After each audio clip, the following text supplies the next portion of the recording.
नमस्कार दोस्तों, स्वागत है हमारे YouTube चैनल सेल्फ स्टडी में। हम लोग आज वीडियो लेके आए हैं। बहुत ही खुशी का दिन है क्योंकि आज एमपीपीएससी का रिजल्ट आया है। मध्य प्रदेश लोक सेवा आयोग का रिजल्ट आया है।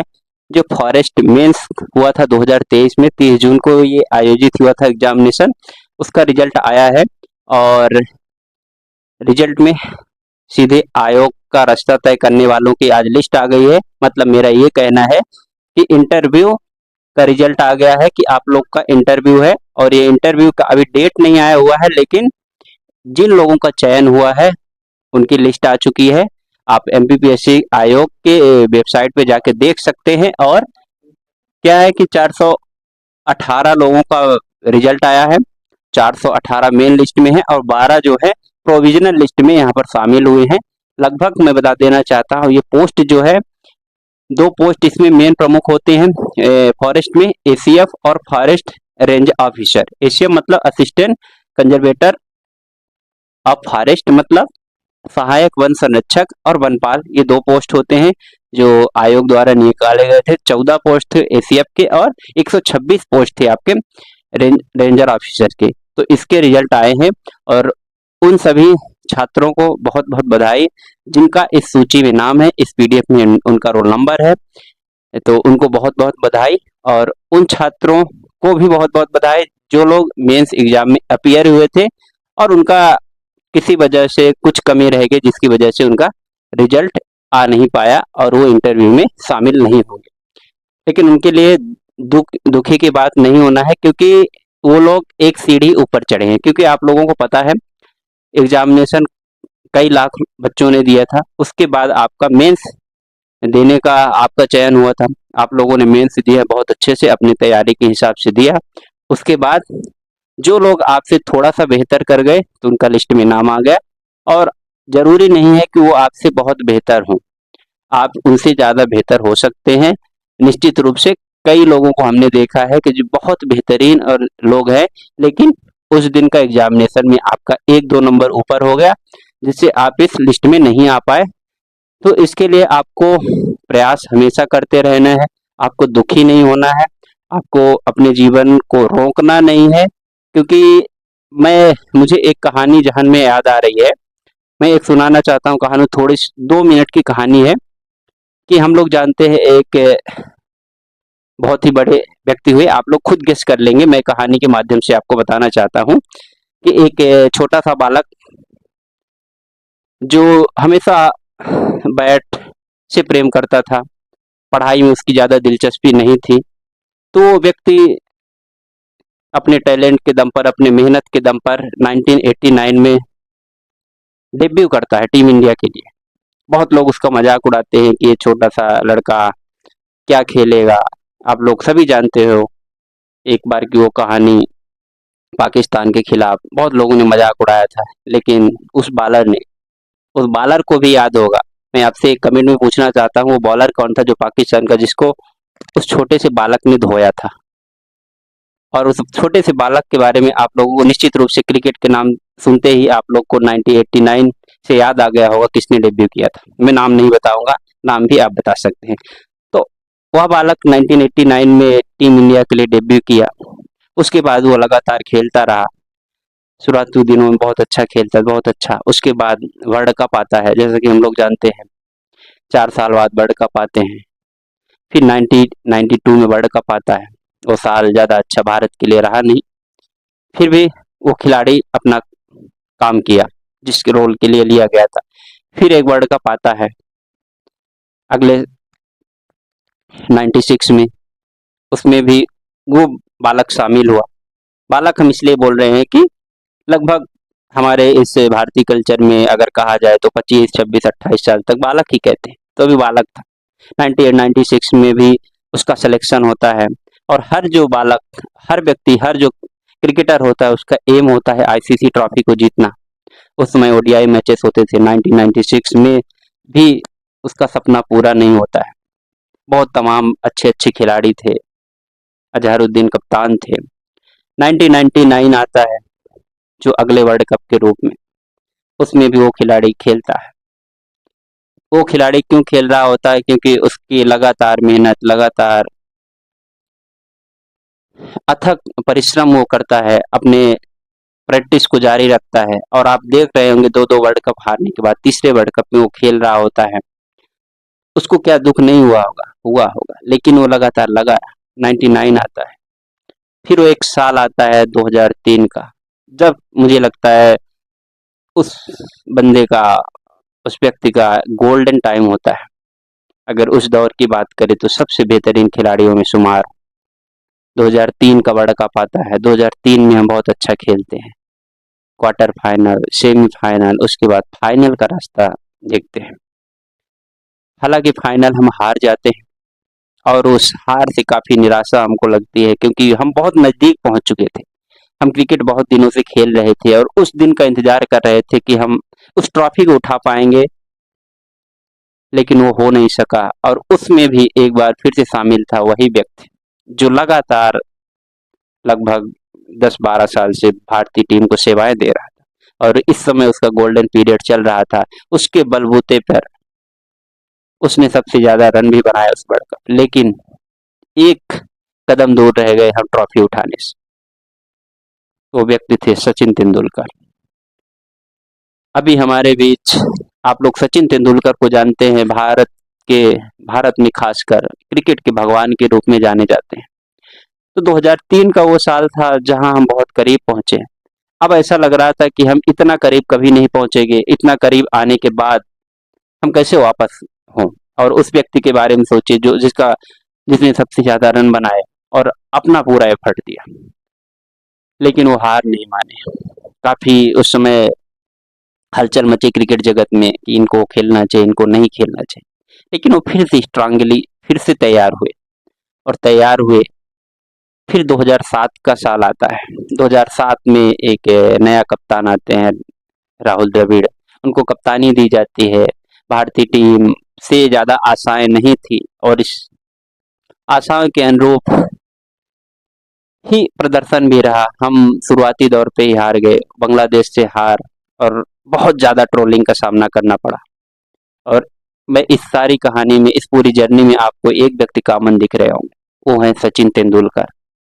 सोचिए कैसा महसूस होता है उस व्यक्ति को जो इतने साल से अपनी टीम के लिए सेवाएं दे रहे हैं, क्रिकेट खेल रहे हैं, रन भी बना रहे हैं, लेकिन जिस काम के लिए, जिस उद्देश्य की प्राप्ति के लिए वो खेल रहे हैं, वो हो नहीं पा रहा।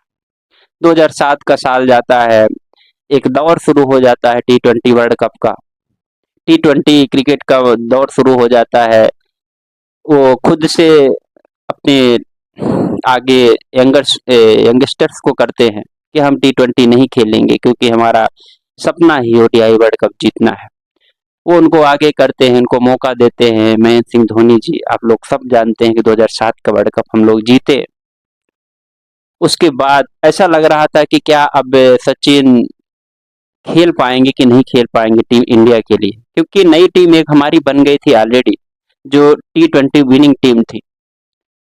लेकिन वो अपना क्रिकेट जारी रखे, अपने ODI पे फोकस रखे, और उन्होंने उस दौर में भी अपने आप को ये साबित करके दिखाया, कई शतक लगाए। उस बीच में भी उनके इंजरी का भी टाइम चला, थोड़ा उम्र भी हो गई थी, लेकिन वो अपने आप को कंसिस्टेंट रखे, करते रहे। जिस मुकाम के लोग खेल रहे थे, उस समय आया 2011। 2011 का वर्ल्ड कप हम सबको याद है। इसमें भी बहुत सारे हम 2011 नाम सुनते ही हमारे दिमाग में वो सचिन की पिक्चर याद आ जाती है, जिसमें तिरंगा लपेटे हुए यूसुफ पठान, विराट कोहली उनको उठा के चलते हैं। वो हमारे लिए एक भावुक पल था।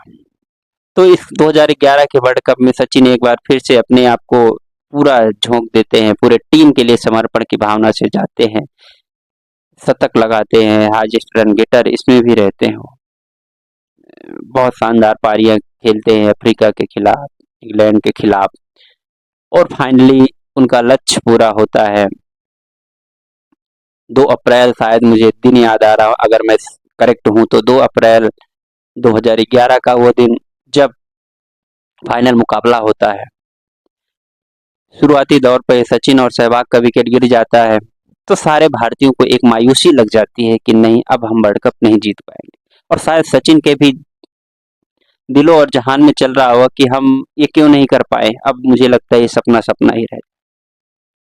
लेकिन वो मैच शायद इसी परिश्रम का, इसी मेहनत का, इसी कंसिस्टेंसी का एक परिणाम था जो हम वर्ल्ड कप 2011 जीत पाए। और उस वर्ल्ड कप को जीतने के लिए सचिन ने कितने साल क्रिकेट खेला, लगभग लगभग 20 से भी ज्यादा वर्षों तक उन्होंने क्रिकेट खेला और उस मुकाम को, उस लक्ष्य को प्राप्त कर पाए। तो इस कहानी से हमको यही शिक्षा मिलती है कि आप शुरुआत जब भी किए हो, चाहे लेट किए हो, पहले किए हो या बाद में अब करने वाले हो, अगर आपने लक्ष्य बना लिया है कि हमको जीतना है, हमको जंग लड़ना है और हमको सिलेक्शन लेना है, तो आपका सिलेक्शन 101% है। और सिलेक्शन के बाद आप इस बात को हमेशा याद रखेंगे कि सचिन की कहानी हमारे जीवन में क्यों प्रेरक है, सचिन महान इतना क्यों है। सचिन केवल इसलिए महान नहीं है कि वो सबसे ज्यादा रन बनाए, सबसे ज्यादा सेंचुरीज लगाए।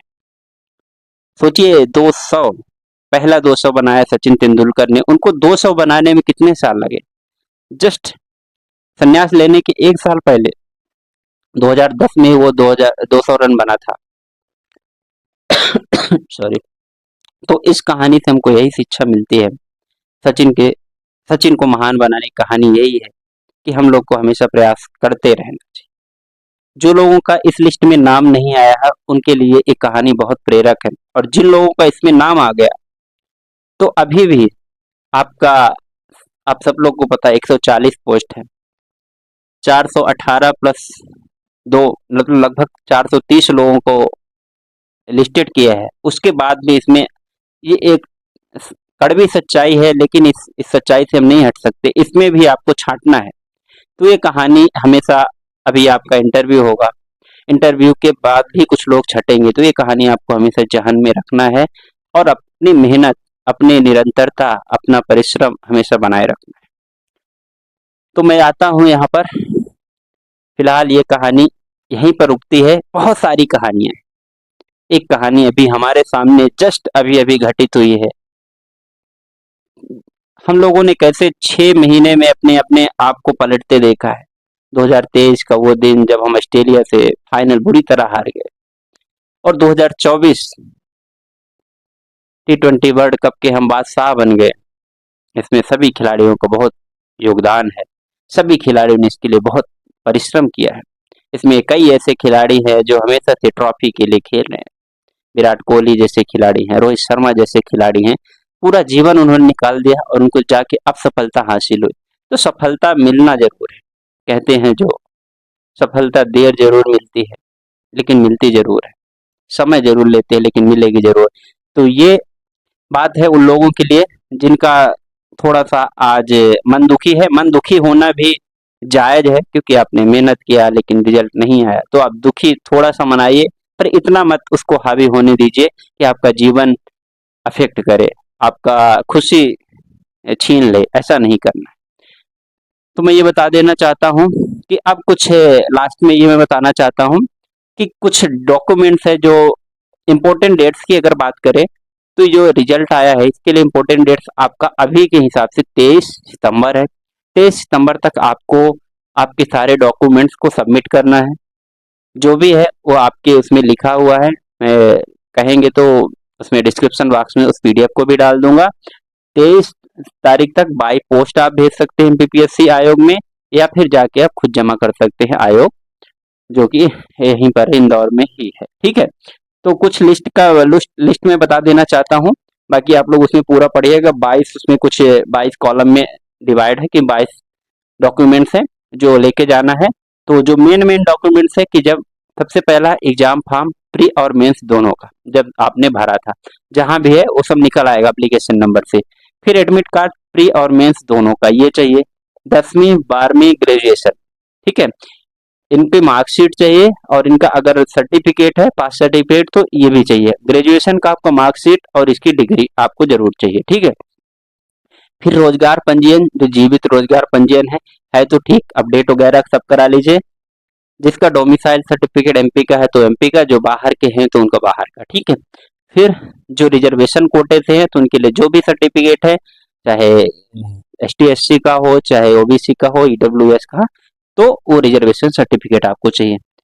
फिर आपका चाहिए, हाँ, लड़कियों के लिए खास कर ये है जिनके मैरिज हुए, मैरिज होने के बाद अक्सर सरनेम चेंज हो जाते हैं, तो उनके लिए यही है कि अगर आप उसका मैरिज सर्टिफिकेट के बाद मैरिज सर्टिफिकेट चाहिए, और जो सरनेम चेंज कराए हैं उससे रिलेटेड जो भी डॉक्यूमेंट्स बनते हैं वो।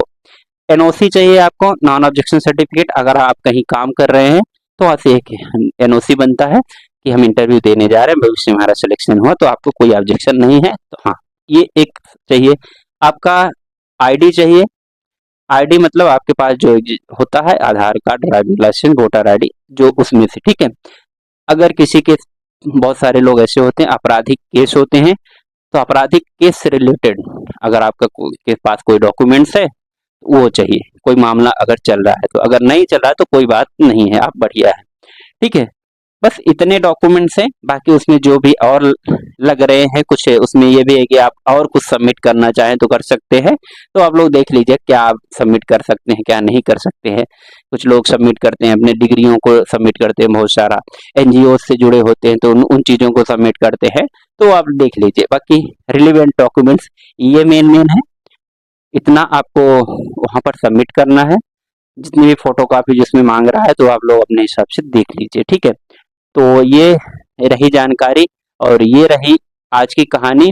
तो एक बार फिर से मैं उन सभी उम्मीदवारों को बधाई देना चाहता हूँ जो पहली बात तो इस परीक्षा में अपीयर हुए, और उन सभी स्टूडेंट्स को मैं ढेर सारी बधाई देना चाहता हूँ जिनका सिलेक्शन हुआ है, और उनको हम बधाई देना चाहते हैं और लाख लाख शुभकामनाएं देना चाहते हैं को अपने इंटरव्यू में बहुत अच्छे से परफॉर्म करें। अगर आपको कोई इंटरव्यू से रिलेट थोड़ा बहुत मतलब लगता है गाइडेंस चाहिए तो आप कमेंट बॉक्स में कमेंट भी कर सकते हैं। जो हो पाएगा मैं आपको जरूर, निश्चित आपको जिससे भी किसी से मिलवाना होगा मैं मिलवा दूंगा। जैसे भी गाइडेंस आपको चाहिए मैं निश्चित रूप से आपको देने की कोशिश करूंगा, क्योंकि कई लोग हमारे भी संपर्क में हैं जो ऐसे प्रोग्राम चलाते हैं, ऐसे इंटरव्यूज कंडक्ट, मॉक इंटरव्यू वगैरह कंडक्ट कराते हैं, तो हम उनसे कह के आपकी व्यवस्था करवा देंगे। तो बेहिचक आप लोग कमेंट कर सकते हैं, ठीक है। फिलहाल यही है, जो स्टूडेंट का नहीं हुआ, जिन छात्रों का, वो अपना अपने दोस्त के जिनका हुआ है उनके लिए सेलिब्रेशन करें, उनके साथ एंजॉय करें, और अपने दुखी नहीं रहना है। आपके पास बहुत सारे एग्जाम, बहुत सारे रास्ते हैं, यही एग्जाम फिर से आएंगे, फिर से देंगे, फिर से। तो सचिन तेंदुलकर जी को एक बार आप याद कर लीजिए, जितने भी बहुत सारी प्रेरक कहानियां हैं आप पढ़ लीजिए, याद कर लीजिए, वहां से आप समझ जाएंगे। तो मिलते हैं फिर अगले वीडियो में, तब तक के लिए नमस्कार, जय हिंद।